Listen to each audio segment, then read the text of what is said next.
Sam Seder on the Majority Report on the phone. It is a pleasure to welcome to the program Dan Kaufman, writer who's contributed to New York Times Magazine and New Yorker Magazine on his book, The Fall of Wisconsin, The Conservative Conquest of a Progressive Bastion and the Future of American Politics.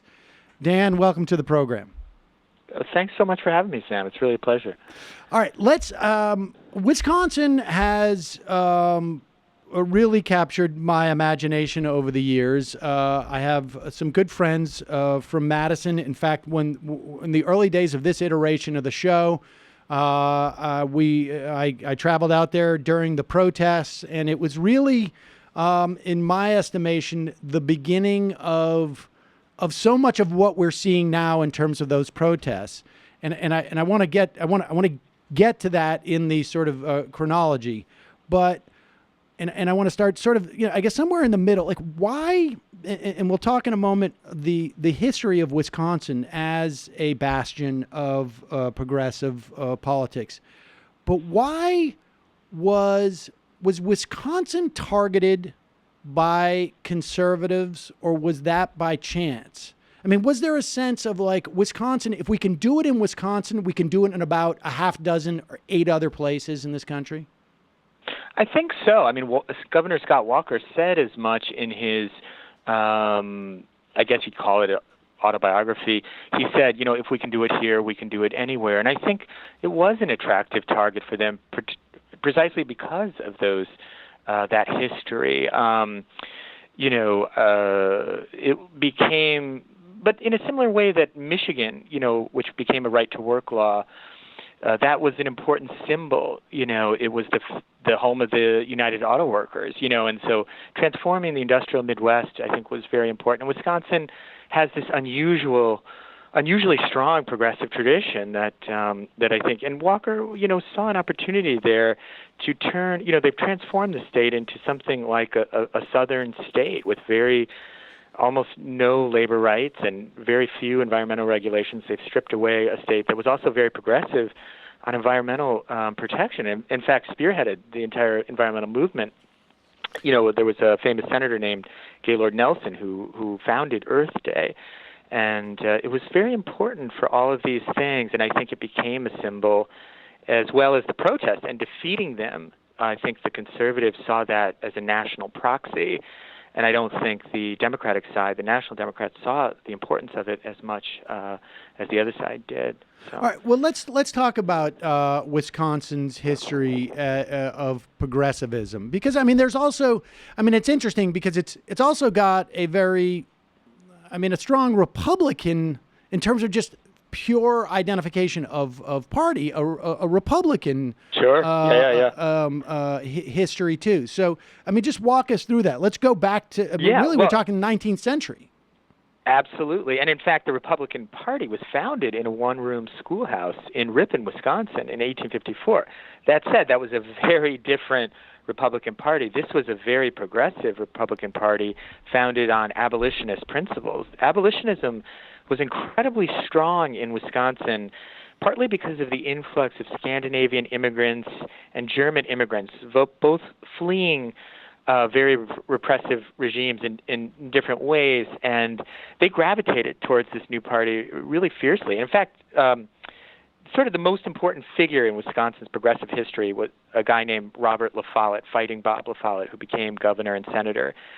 He was a Republican almost his entire career, but he was a very progressive Republican, and there was a wing of that party that was progressive. Theodore Roosevelt also represented that. Eventually, La Follette formed a third party because the Republican Party that he had been part of became increasingly dominated by business interests, and that has continued, through the decades. That said, a strand of that progressive republicanism still echoed in Wisconsin for decades after. But in the late 50s, it became a democratic state, more or less, piecemeal. But there was still, it always had identified as Republican, but it was, again, a very, very different kind of it. These were people passionately supportive of Abraham Lincoln, who also, besides, the Emancipation Proclamation and the Civil War, was also very a supporter of labor rights. And these things were part of the progressive republicanism that flourished in Wisconsin, particularly in the early turn of the 20th century, where they instituted a lot of reforms like the first workers' compensation bill, unemployment insurance, and a lot of these programs became models for the New Deal. The Social Security Act was drafted by a Wisconsinite. Medicare, decades later in the Great Society, was drafted by a Wisconsinite, loyal to what they called the Wisconsin idea, which was basically using the University of Wisconsin to draw on the expertise of faculty there to craft legislation that would help the citizens of the entire state. And a lot of these pragmatic but idealistic reforms came out of this movement and then were translated into a national thing. And it became what Louis Brandeis called a laboratory of democracy. Recently, since the Walker era, it has become a laboratory for conservatives.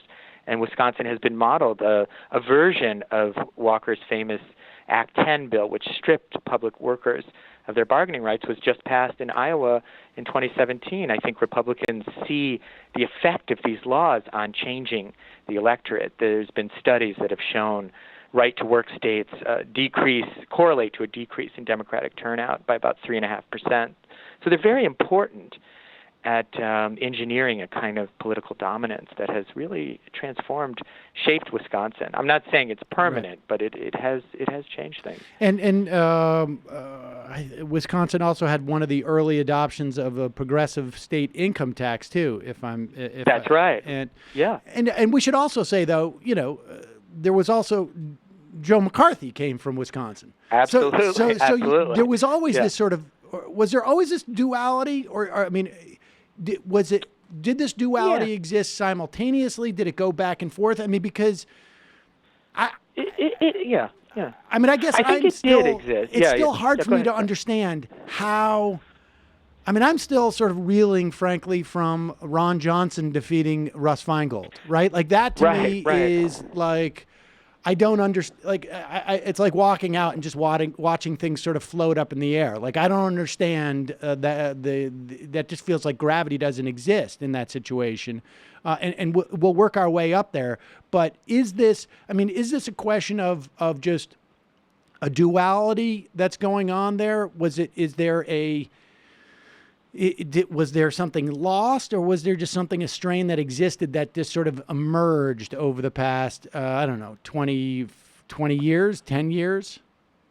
Well, I would say that there's always been this duality. Recently, there's been a lot of things to tip the hand on the scale so that the back and forth doesn't work in quite the same way. Additionally, the parameters for the conservatives have been stretched to the far, far right that you always had. I mean, in the late 60s, a Republican governor was the one who enshrined collective bargaining rights for all state workers. So the strand of Republicanism was still somewhat moderate. Yes, Joe McCarthy was elected twice. The first time, it should be noted, he was not yet the demagogic person he became. The Red Scare was launched in 1950, but he did win re-election.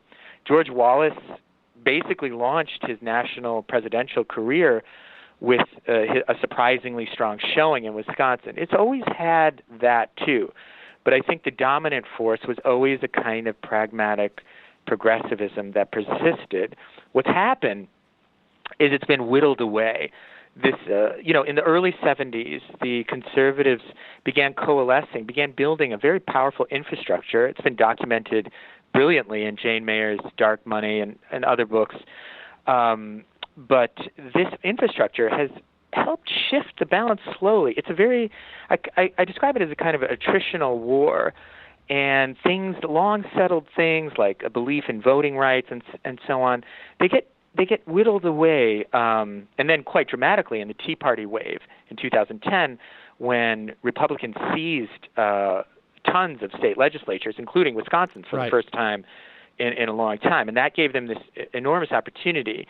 That opportunity also came in the midst of a really severe financial crisis. People were looking for someone to blame. And Scott Walker blamed public employees. He called them, in his inaugural address, the haves, and taxpayers, the have-nots, even though, of course, these public employees were also paying taxes. So I want to let me just stop you ahead. there right there because I want to go back a little bit in terms of Scott Walker and trace his career a little bit because he was fairly well positioned, at least in terms of his political career, to espouse that line. But how much of it was that? How much of that was racially coded?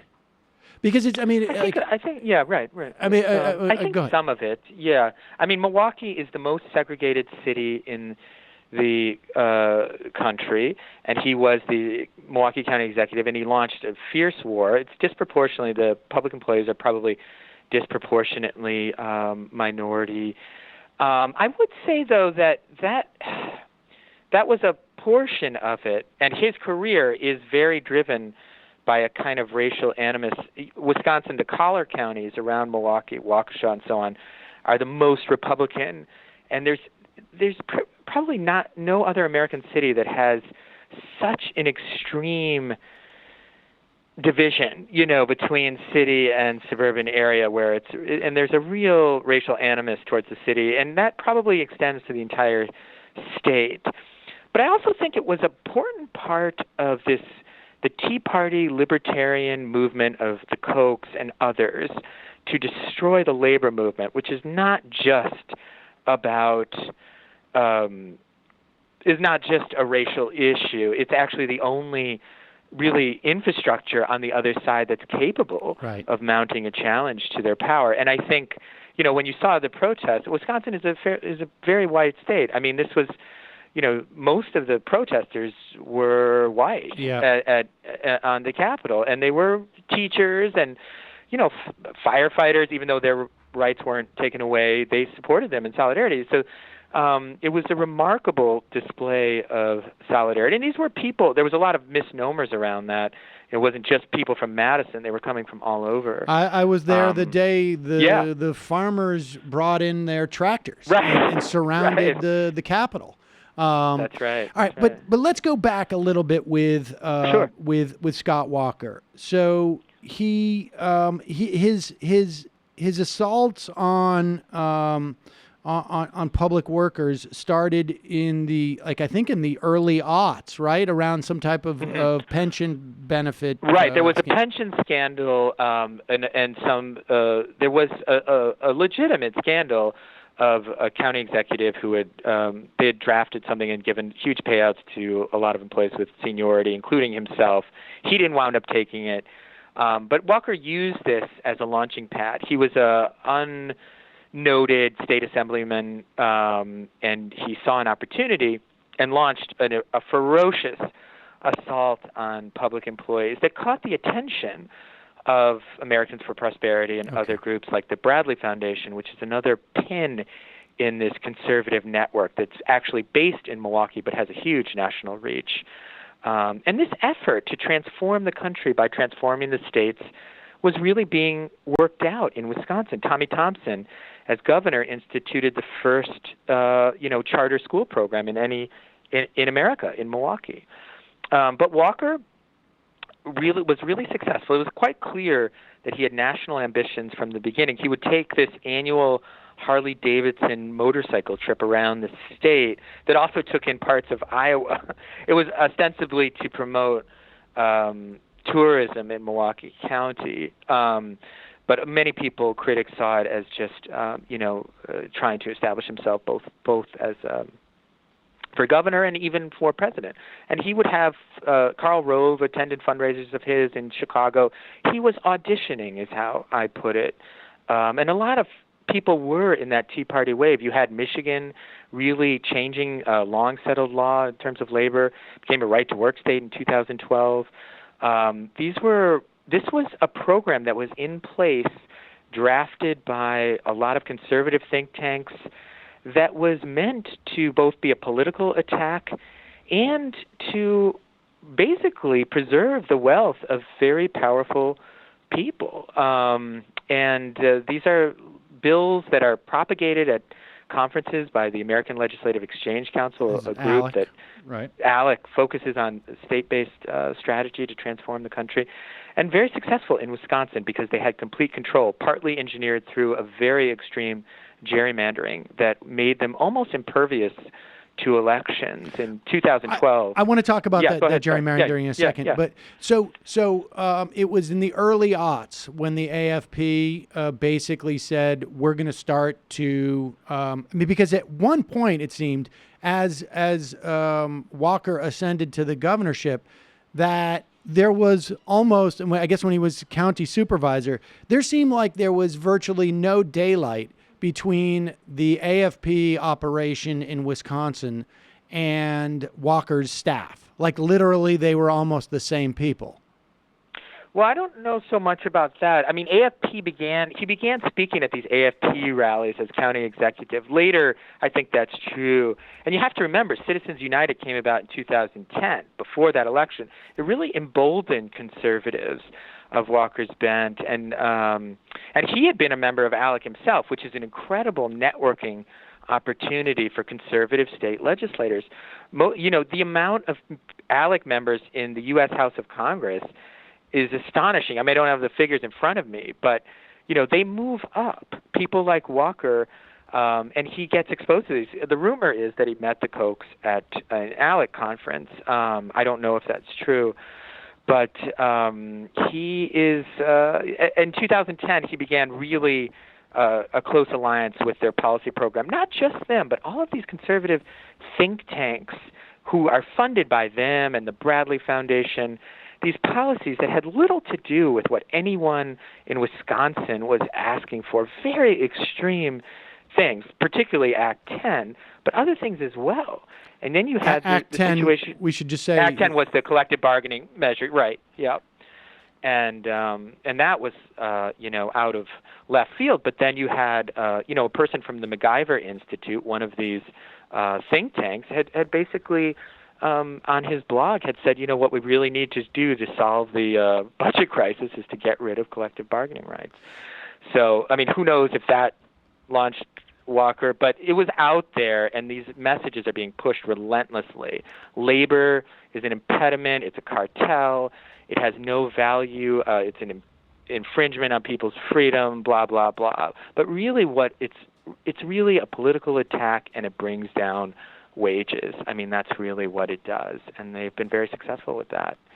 And so how was it that, I mean, all these things come out of the blue. There is, Walker gets elected in 2010. By February or March of 2011, he has proposed this law, basically making the state a more or less right-to-work state, with public employees, exempting, like you said, firefighters and the police.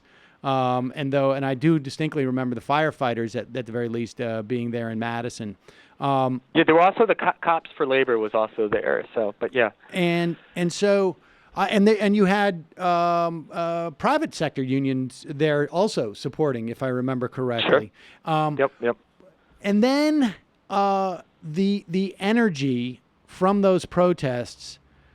And the unions weren't there, and Barack Obama, despite his promises during the campaign to put on his soft walking shoes, never showed up ever, it seems like. Right. Right. And so, I mean, tell me about that time. Like, what is your sense after talking to all these folks? And we should say that you've been following around Randy Bryce, who sort of enters the picture, I guess, a little bit slightly later than this, but who, those decisions that were made to sort of channel this energy rather from like continued strikes and protests into the recall. What is your sense of what the sense of people who were involved in that in Wisconsin, would they do something different now? I think many of them would. I think they saw, and many of them advocated for something different at the time, but not the senior leadership and not the senior Democratic Party officials. They felt like the strike was illegal. But many of the activists, rank and file, would have favored walking out. And Madison teachers did, but they were ordered, back to work by their, umbrella union. I think there is regret around that. You see these wildcat strikes, not exactly wildcat, but these strikes in West Virginia and Kentucky now, and Oklahoma. And I think, Yeah, Oklahoma, and it was a decision a calculated decision, but it wound up being somewhat disastrous for them. They had this energy, this grassroots energy of 100,000, 150,000 people, and then all of that dissipated. And the recall energized people as well. They gathered almost 1 million signatures, but in the end, they lost. They were out. The electoral field is very difficult. Barack Obama, as you said. And not just him, but the whole Democratic establishment really distanced themselves from this fight. And they didn't see it as a national proxy. And I think that came back to haunt them in 2016.